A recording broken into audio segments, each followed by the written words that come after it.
흑사병의 창골과 이것으로 무장한 4명의 도둑 이야기. 건강 장수를 원하시는 분들에게 드립니다. 식초의 효능에 대해서는 고대인들도 잘 알고 있었습니다.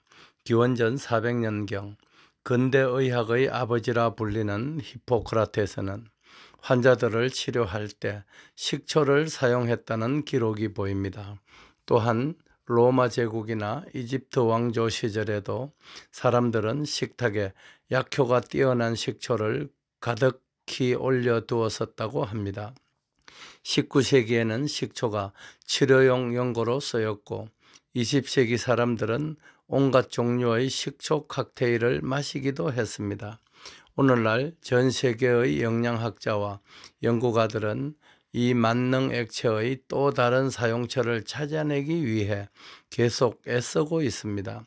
식초의 강력한 힘은 시대를 초월합니다.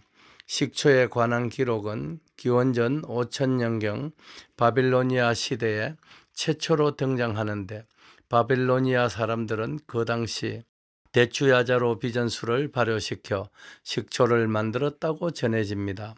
그 이후 식초는 식품을 장기 보존하는 방부제나 약품, 항생제, 심지어 가정용 세제로까지 이용되었습니다.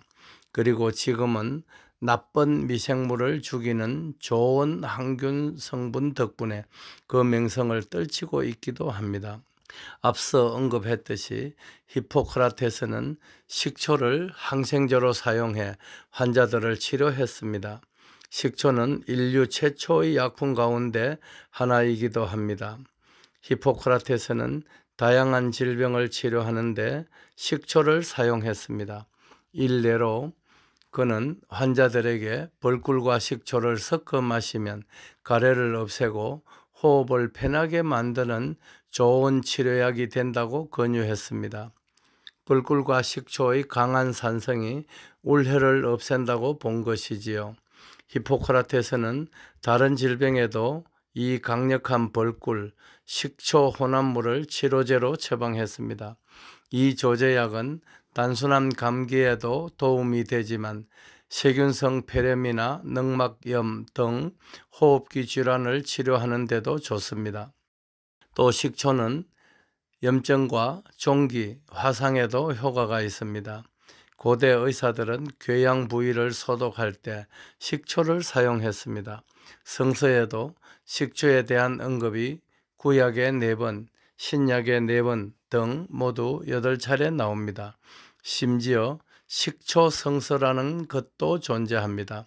16세기 영국 옥스퍼드 대학의 클레런던 프레스, 옥스퍼드 대학 출판국의 인쇄소 겸 학술서적 출판부에서 나온 성서를 보면 누가복음 22장 페이지 위쪽의 표제가 포도원이 아니라 식초로 찍혀 있습니다. 덕분에 이 판에는 식초 성서라는 이름이 붙게 되었지요. 성서시대 이후 식초는 가난한 자의 포도주로 알려졌지만 왕족처럼 부유한 사람과 가난한 사람의 삶 모두에서 중요한 역할을 했습니다. 예를 들어 노동자들은 물에 와인 식초와 약간의 소금을 섞어 마셨습니다. 이 원기 회복 음료와 빵을 함께 먹으면 뜨거운 태양 아래서의 힘든 노동도 이겨낼 수 있었다고 합니다. 18세기와 19세기의 노동자들도 이 고대로부터 전해오는 식초 음료요법을 애용했습니다. 추수감사절에 일하는 노동자들은 쌓인 피로를 풀기 위해 셔버 또는 스위치라고 불리는 과일 성분의 식초를 애용하곤 했습니다. 이집트의 전설적인 여왕 클레오파트라를 모르는 사람은 없을 터입니다. 로마의 학자 폴리니우스에 따르면 이 영리하고 의지가 굳은 아프리카 여인은 자신의 남편 마르쿠스 안토니우스 황제에게 자신은 한 끼에 100만 시스테리, 고대 로마의 화폐 단위입니다. 어치의 음식을 먹을 수 있다며 내기를 겁니다. 한 사람이 앉은 자리에서 그렇게 많은 양의 음식을 먹는다는 것은 불가능했으므로 내기 자체가 터무니없는 것으로 여겨졌는데 사실은 그렇지 않았습니다. 여왕은 식초가 담긴 유리장에 100만 시스테리의 값어치가 나가는 진주를 넣었기 때문입니다. 그리고 식사가 준비되는 동안 그 음식은 한쪽 옆으로 치워두었습니다. 식사 시간이 되자 여왕은 식초에 녹은 진주를 삼켰습니다. 신 포도주의 산성 성분과 식초에 대한 지식을 바탕으로 만든 이 유동식은 가격만 비싼 것이 아니라 무모한 내기에서 이길 수 있는 확실한 방법이었던 것입니다. 클레오파트라는 진주를 녹이기 위한 용제로 식초를 사용했지만 진주와 함께 식초를 주기적으로 마셨기 때문에 아름다움을 유지할 수 있었던 것은 아닐까요?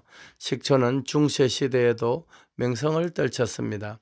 식초를 온몸에 듬뿍 바른 덕분에 전염병으로 희생된 사람들의 건품을 갈취하면서도 병이 옮지 않았던 4명의 도둑 이야기는 역사상 가장 기상천외한 사건 중 하나일 것입니다.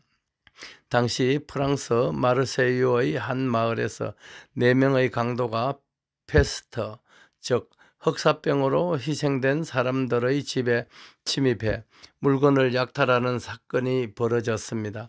이들은 결국 꼬리가 잡혀 프랑스 재판정에 서게 되었는데 재판관들은 이 도둑들이 병균이 득실거리는 곳을 들락거리면서 어떻게 그 치명적인 전염병에 감염되지 않았는지 의아해 했습니다. 이들의 비법은 바로 병균 감염을 막아주는 액체, 식초를 몇 시간마다 한 번씩 몸에 발랐던 것입니다. 이렇게 면역력을 높여주는 식초의 특성이 알려지면서부터 질병 치료를 담당하는 성직자나 의사들도 이 식초 면역법을 사용하게 되었던 것입니다. 전해오는 이야기에 따르면 4명의 도둑은 재판관들과 흥정해서 유명한 4도둑의 식초 제조법을 알려주는 대가로 자유를 얻었다고 합니다. 미국 남북전쟁 중에도 많은 사람들이 식초가 비타민 C가 부족해 생기는 괴혈병을 예방한다고 믿었습니다. 제1차 세계대전 당시에는 상처를 치료하는 소독제와 치료제로 식초를 사용하기도 했습니다. 식초의 효능을 일찌감치 알아챈 것은 아시아인들도 예외가 아니었습니다. 중국인들은 3000년 전부터 쌀 식초를 만들었습니다. 쌀 식초의 색깔은 붉은색, 흰색, 갈색, 검은색 등으로 매우 다양한데 아시아권에서 가장 빈번하게 사용되는 식초입니다. 한국에서는 식초가 언제부터 만들어졌는지 분명하지 않으나 중국의 농서인 제민요술이나 이수광의 지봉유설에서 고대의 식초를 고주라 불렀던 것으로 미루어 볼 때 주류가 발달하면서 식초가 만들어졌다고 추정할 수 있습니다. 중국의 삼국지에는 이렇게 기록되어 있습니다. 고구려인들은 스스로 양조하기를 즐긴다. 이 기록은 고구려의 식초 발효 기술이 중국과 대등하거나 그 이상이었을지도 모른다는 사실을 짐작할 수 있습니다.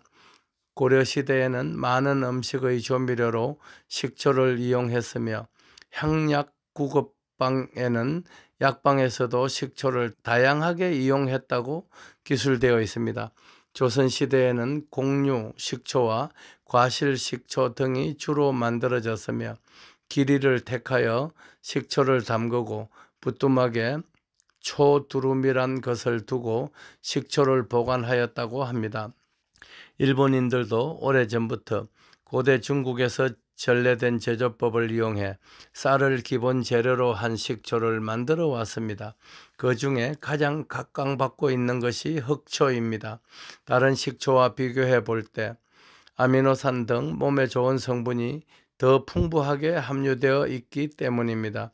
흑초는 그 신통한 효험이 체험자들의 입과 입으로 전해지면서 가히 열풍이라 할 정도로 일본인들의 건강장수법으로 자리 잡고 있습니다. 게다가 초밥을 비롯 유난히 식초가 많이 사용되는 일본 음식 탓인지 일본인들의 식초에 관한 연구나 사랑이 각별한 것 같습니다.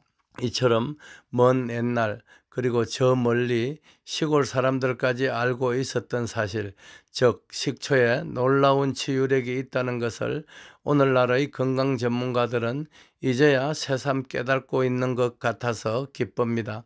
저희 주식회사 한금손에서는 호흡기 질환의 특효약처럼 사용해왔던 토디팜 제거리를 발효시킨 귀한 식초인 기절초풍을 이번 주부터 시판하게 되었습니다.